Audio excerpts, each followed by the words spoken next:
जय माता दी। आइए सुनते हैं दशा माता के 10वें दिन की कथा।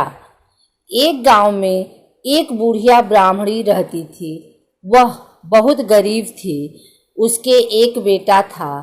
एक दिन वह अपने बेटे से बोली, बेटा कुछ ऐसा काम करो जिससे 4 पैसे की आमदनी हो और हम दोनों का जीवन निर्वाह हो। अब मेरे तो बुढ़ापे के कारण हाथ पैरों ने जवाब दे दिया है। तब उसका लड़का गांव वालों के जानवर चराने लगा। एक दिन लड़का पशुओं को पानी पिलाने नदी पर ले गया। वहां पर महिलाएं स्नान करके दशा माता को डोरा ले रही थी। उनके पास एक डोरा बच गया था। उनमें से एक स्त्री ने कहा कि इस लड़के से पूछो कि यह किसका है। तब एक स्त्री लड़के के पास जाकर पूछने लगी, तुम्हारे घर में कौन कौन है। लड़के ने बताया कि केवल मेरी बूढ़ी माँ है।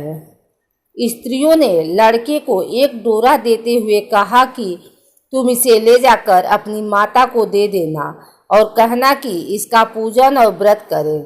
हम तुम्हें सीधा और पूजा की सामग्री भी देते हैं, इसे भी अपने माता को दे देना। लड़के ने उनसे डोरा ले लिया। फिर सब स्त्रियों ने उसे सीधा भी दिया। लड़का उस सामान को लेकर घर आया। उसने दरवाजे से ही माँ को पुकार कर कहा, गठरी को उतार लो, मैं बोझ से दबा जा रहा हूँ। उसकी माँ बहुत प्रसन्न हुई। माँ ने बेटे से पूछा, यह सब कहाँ से लाए हो।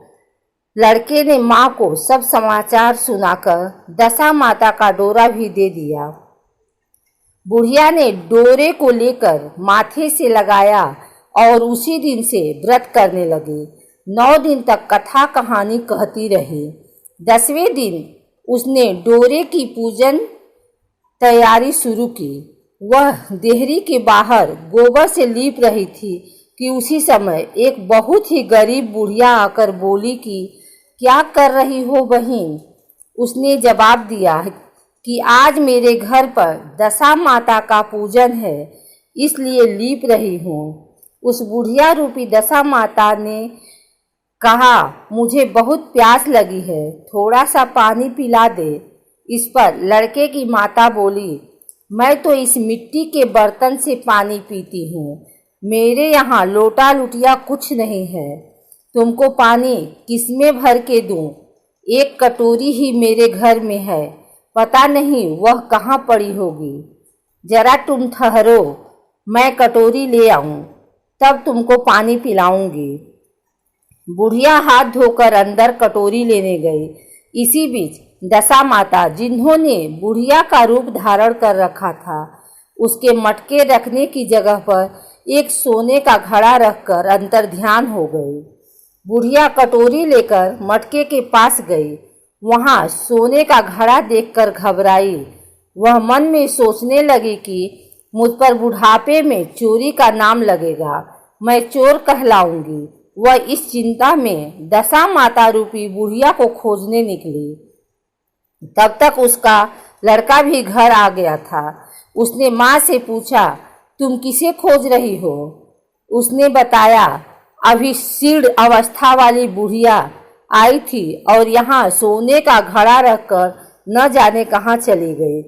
लड़के ने बताया, वही तो दशा माता थी, उन्होंने तुमको यहाँ घड़ा दिया है। दोबारा फिर कभी वह आए तो उसके स्वागत में कोई कमी नहीं रखना और उनकी आज्ञा का पालन करना। जब तुम नदी पर नहाने जाओ तो तुम्हें नदी घाट पर जो भी चीज मिले उसको दशा माता का दिया हुआ प्रसाद समझकर ले लेना। किसी से यह पूछताछ मत करना कि यह चीज किसकी है, यह कहाँ से आई है। बुढ़िया नदी में नहाकर बाहर निकली तो उसे सोने का घड़ा भरा दिखाई दिया और उसके पास ही अच्छे वस्त्र रखे थे। बुढ़िया ने कपड़ों को पहन लिया और घड़े को हाथ में लेकर चलने की तैयारी की। 4 कहार एक डोली लेकर उसके पास आए। कहारों ने उसे डोली में बैठने को कहा। बुढ़िया जब घर पहुंची तो उसने देखा कि वहां तो एक आलीशान महल खड़ा है। बुढ़िया महल के अंदर चली गई। वहां उसने श्रद्धा पूर्वक और भक्ति भाव से दशा माता के डोरे का पूजन किया और हाथ जोड़कर वरदान मांगा कि जिस प्रकार तुमने मुझे संपत्ति दी है उसी प्रकार मेरे घर में एक सुशील बहू आ जाए, तभी यह सब शोभा देगा। कुछ दिनों बाद लड़के का विवाह हो गया और बहुत ही सुंदर वधू सुशील बहू बुढ़िया के घर आ गई। बुढ़िया ने दोबारा दशा माता से वर मांगा कि जैसे मेरे बहू बेटे सुशील और सज्जन हैं उसी प्रकार के मैं पौत्र पाऊं। कुछ दिनों बाद बुढ़िया के यहाँ एक पौत्र रूपी रत्न पैदा हुआ। एक दिन बुढ़िया ने अपनी बहू को पास बैठाकर समझाया कि मेरी यह सब संपत्ति दशा माता की प्रदान की हुई है। उन्हीं की कृपा से तुम इस घर में आई हो। मेरे नहीं रहने के बाद यदि कोई मैले कुचले कपड़े धारण किए बुढ़िया तुम्हारे घर पर आए तो उसे आंचल के छोर से पोंछ डालना, घिन मत करना, उससे प्रार्थना करना, यह सब आपका ही दिया हुआ तो है। जब भी दशा माता का डोरा लेना हो तब उसको तुम भी अवश्य लेना और श्रद्धा पूर्वक उसका पूजन करना। जब भी तुम्हारे ऊपर संकट के बादल घिर आए तो सुहागिनों को न्योता देना। दशा माता की कृपा से तुम्हारी सब इच्छाएं पूरी होंगी। कुछ दिनों के बाद बुढ़िया का स्वर्गवास हो गया। दशा माता ने सोचा कि बुढ़िया के घर चलकर देखना चाहिए कि उसकी बहू सास के वचनों का पालन करती है या नहीं।